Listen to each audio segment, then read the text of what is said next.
Okay, mag-a-add na po tayo ng accessories. Lalagyan ng halaman.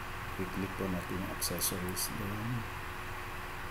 Then lalabas na po ito. And then i-click mo lang yung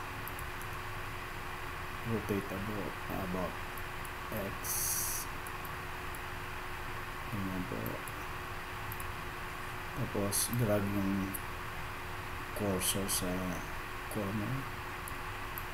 Lalagay natin dyan. Tapos babawasan natin yung height.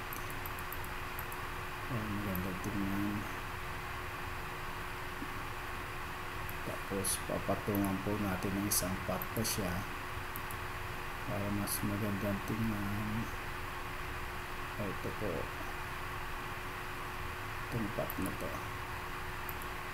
So ilalagay natin yan again yung rotate X para magmukhang maganda ang perspective. So ipapatong natin siya deep. Liitan natin itong isa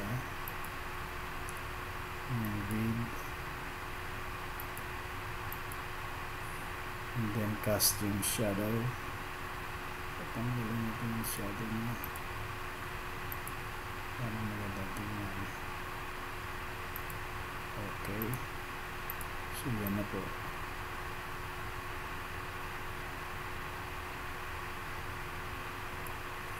Hindi natin laparan.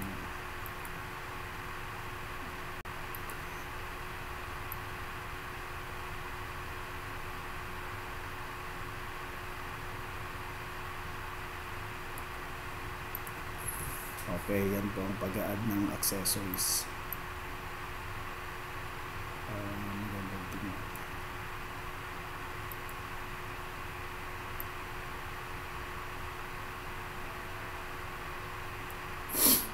Alright.